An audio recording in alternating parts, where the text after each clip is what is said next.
तो अगर हम बात करें एपोमिक्सिस के बेनिफिट्स की, तो एपोमिक्सिस का बेनिफिट्स हमें हाइब्रिड सीड के प्रोडक्शन में हो सकता है। अब क्यों, वो हम देखते हैं कि हाइब्रिड सीड जो होते हैं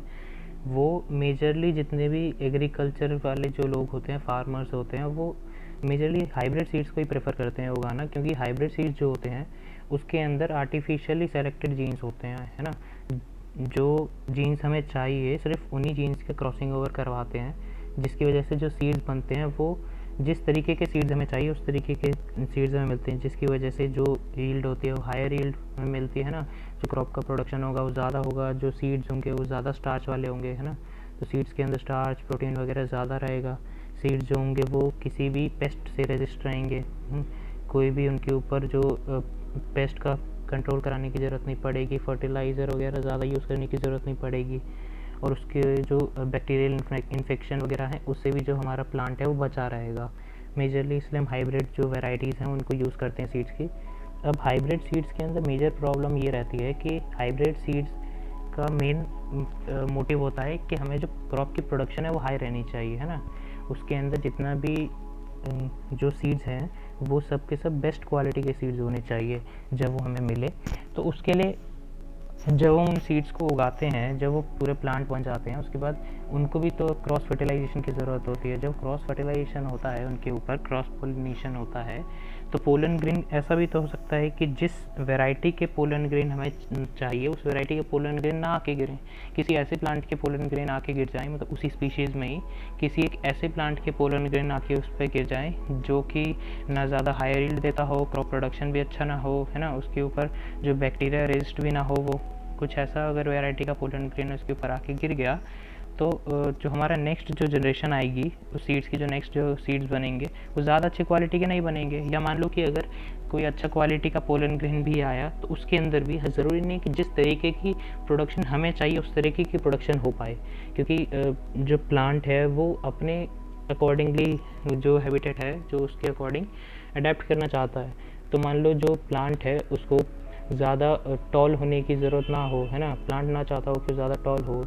तो उसके जीन्स कुछ इस तरीके से बनेंगे ना कि जो उसकी हाइट जो होगी वो छोटी रह जाएगी, पर हमें चाहिए कि प्लांट टॉल रहे। तो हम अपने जो हाइब्रिड सीड्स हैं उनकी जो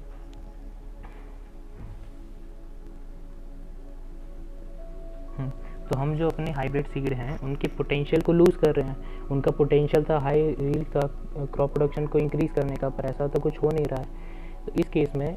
हमें अगली बार जब हम दोबारा सीड प्रोड्यूस करेंगे, जो सीड लेकर आएंगे, जो इस बार सीड प्रोड्यूस होंगे वो सीड्स तो अच्छे प्रोड्यूस होंगे, लेकिन उनसे जो नई जनरेशन बनेगी उसका हम नहीं कह सकते कि नई जनरेशन कैसी बनेगी। तो इसलिए हमें अगली बार जब हम दोबारा प्लांट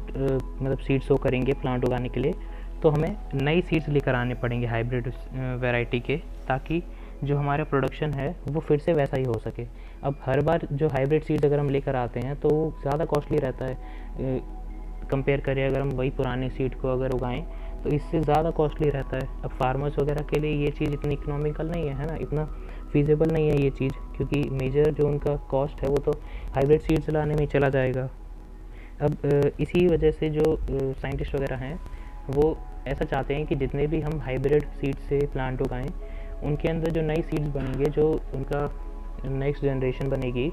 वो नेक्स्ट जनरेशन एपोमिक्सिस के थ्रू बने, क्योंकि एपोमिक्सिस में हमने देखा कि एपोमिक्सिस के अंदर मेजरली क्लोन्स प्रोड्यूस होते हैं। अब क्लोन्स अगर प्रोड्यूस होंगे तो उनके अंदर सेम वैसा ही जेनेटिक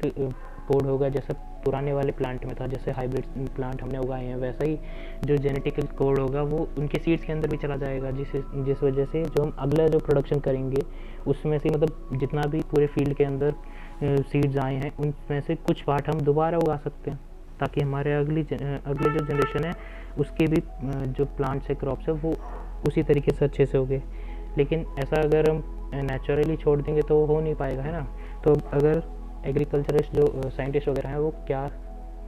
सोच रहे हैं कि एपोमिक्सिस के मेथड से ही अगर हम सीड्स उगाएंगे तो हमारे जो सीड्स हैं वो सेम वैसे हाइब्रिड क्वालिटी के बनेंगे, उनके अंदर सेम पोटेंशियल होगा क्रॉप प्रोडक्शन का। अब ये चीज़ करना इतना आसान तो नहीं है, लेकिन अगर हम कुछ अपने जो हार्मोन्स होते हैं, जो प्लांट हार्मोन्स हैं, ऑक्सिन वगैरह, इन सब से, गिबरेलिन से, इनसे अगर हम इंड्यूस कराना चाहें एपोमिक्सिस तो हम करा सकते हैं, है ना। तो इसी तरीके से और भी हाइब्रिड सीड्स हम प्रोड्यूस कर सकते हैं। लेकिन ये कोई बेनिफिशियल तरीका तो नहीं हुआ है ना, ये और ज़्यादा इकोनॉमिकल हमें वो पड़ेगा, ज़्यादा इसके लिए हमें मनी, तो ये तो और ज़्यादा हमें कॉस्टली पड़ेगा, है ना। तो ये फिजिबल तो है नहीं, तो इसी वजह से अब वो क्या ढूंढ रहे हैं कि ये जो एपोमिक्सिस है इसी को हम जीन्स के थ्रू एलोकेट करना चालू कर दें, कि जो जीन्स है उसके अंदर कुछ ऐसी वेरिएबिलिटी ले आएँ कि जो हमारा नया प्लांट है वो ऑटोमेटिकली वैसा ही एपोमिक्सिस, तो ये तो और ज़्यादा हमें कॉस्टली पड़ेगा, है ना। तो ये फिजिबल तो है नहीं, तो इसी वजह से अब वो क्या ढूंढ रहे हैं कि ये जो एपोमिक्सिस है इसी को हम जीन्स के थ्रू एलोकेट करना चालू कर दें, कि जो जीन्स है उसके अंदर कुछ ऐसी वेरिएबिलिटी ले आएँ कि जो हमारा नया प्लांट है वो ऑटोमेटिकली वैसा ही एपोमिक्सिस के थ्रू ही बने, जो हाइब्रिड प्लांट बनेगा, जिसकी वजह से क्रॉप प्रोडक्शन भी अच्छी होगी और जो नई सीड आएंगे उनके अंदर भी सेम हाइब्रिड पोटेंशियल रहेगा। तो बस इतना ही था इस वाली वीडियो, आज की वीडियो के लिए तो इतना ही था। अगर आपको वीडियो समझ में आई हो तो प्लीज़ लाइक करें, सब्सक्राइब करें, जो भी चीज़ आपको समझ में नहीं आई हो उसको प्लीज़ कमेंट करें। Thank you.